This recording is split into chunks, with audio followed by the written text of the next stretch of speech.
और एमआईएम एक उनकी बी टीम बोल के काम कर रही है भारतीय जनता पार्टी, बराबर है।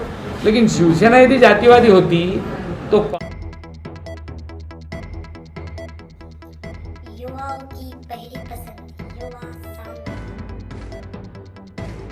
सर आज जो प्रोग्राम हुआ सर, जैसे कि बहुत सारे महिला आपकी पार्टी में प्रवेश कर रहे हैं, लेकिन समस्या ये है सबसे बड़ी सर कि जैसे इलेक्शन करीब आता है तो हमने देखा कि कई लोग बीजेपी की तरफ पलट जाते हैं, कई मुस्लिम समाज एमआईएम की तरफ पलट जाता है। तो क्या कांग्रेस का काम या तो मजबूत नहीं है या तो फिर कांग्रेस ऐसे लोगों को खरीद नहीं कर पा रही है जिनसे काम हो सकता है? तो क्या कांग्रेस पूरी तरह इस वक्त उनको ऐसा लगता है कि कहीं ना कहीं कमज़ोर पड़ रही है शहर में? आज हमारे अनुसूचित जाति जमाती विभाग के जिलाध्यक्ष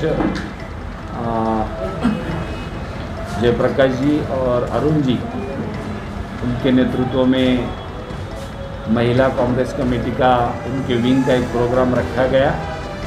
और जो पहले कांग्रेस के पास जनाधार सारे जाति धर्म का था, वही जनाधार फिर एक बार जुड़ाने की कोशिश हमारे सारे कांग्रेस पार्टी के पदाधिकारी और नेता लोग कर रहे हैं।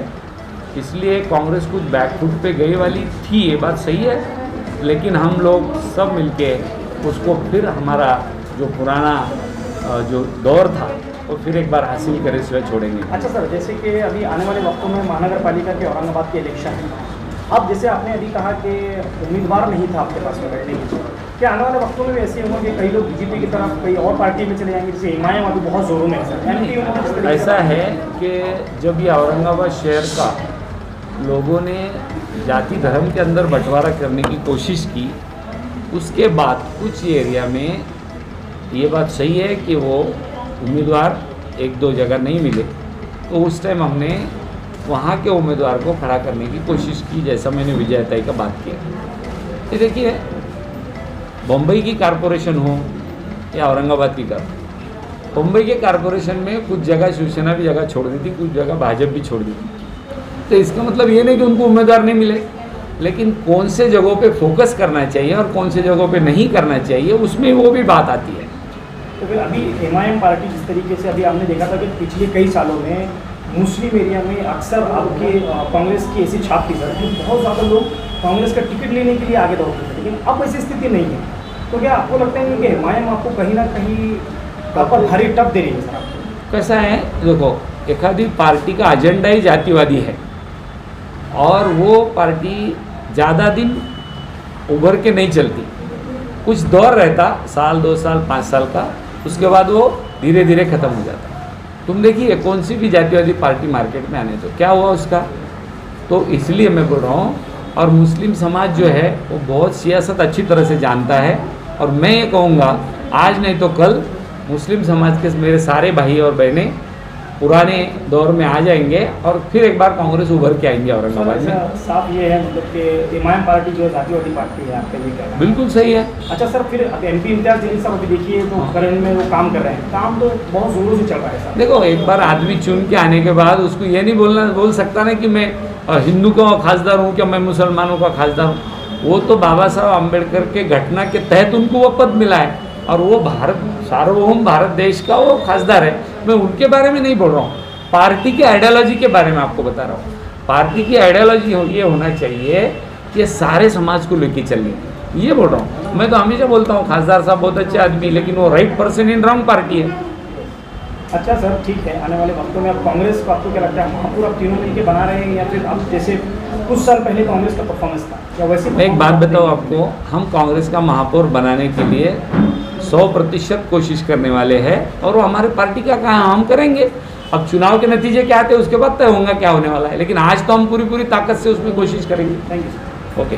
तो इसमें आपने बताया कि मतलब जिस तरीके से जातिवादी पार्टियां उभर रही है, तो बीजेपी भी कुछ दिनों से मतलब टिक रही है, इसके बाद में शिवसेना का भी कहीं मतलब इस तरीके से एजेंडा रहा है, बट उन्होंने सरकार बनाया है कहीं ना कहीं। देखो, एमआईएम भाजपा ये जातिवादी पार्टी है, कांग्रेस के साथ आके वो गवर्नमेंट बनाती क्या?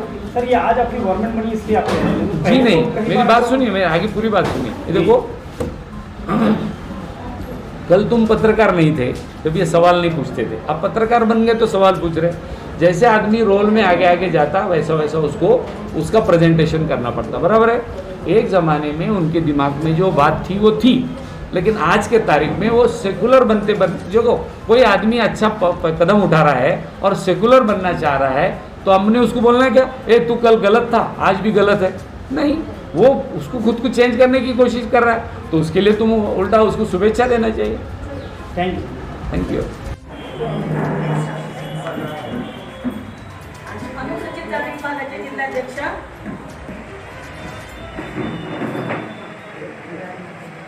राजमाताजी घेतलं सर यांचा फोटो आला आपलं रवींद्र भोकाळे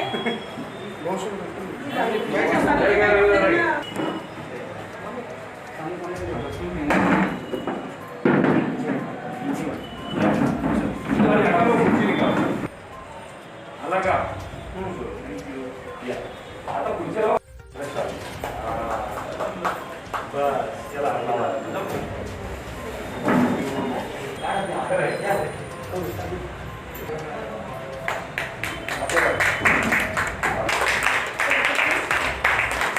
जगताप यांचं स्वागत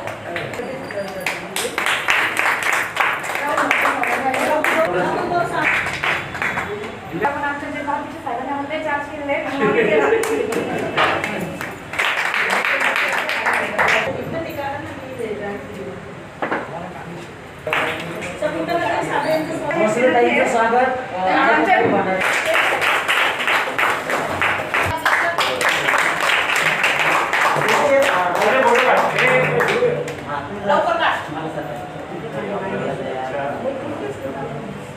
ते नागरिकांची नियुक्ती झाली आहे आणि त्यांचं कौतुक करण्यासाठी आपण इथे सर्वजण आलो आहे. त्यांचं स्वागत करायचं आहे आपल्याला आणि जिल्हाध्यक्ष साहेबांच्या खातून करायचं आहे आणि त्या स्वतः साहेबांना मानणारे आहेत. त्यांचे घरचे पण त्यांच्या मिस्टरांनी आपल्याला खूप मदत केली आहे. विनायक सरावते त्यांचे मिस्टर आहेत आणि ते CA आहेत. त्यांनी मला खूप मदत केली. त्यांना काँग्रेस पक्षाची काही माहिती नव्हती, ते शिवसेनेत चालले होते. तर मी त्यांना म्हटलं साहेब की आमचा काँग्रेस पक्ष खूप चांगला आहे आणि धर्मनिरपेक्ष आहे आणि तुम्ही दुसऱ्या पक्षात का जाताय, तर तुमच्या बायकोला आमच्यासोबत काम करण्याची संधी द्या.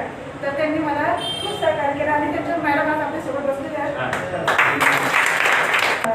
योगिता शिंदेबाई, आणि त्याही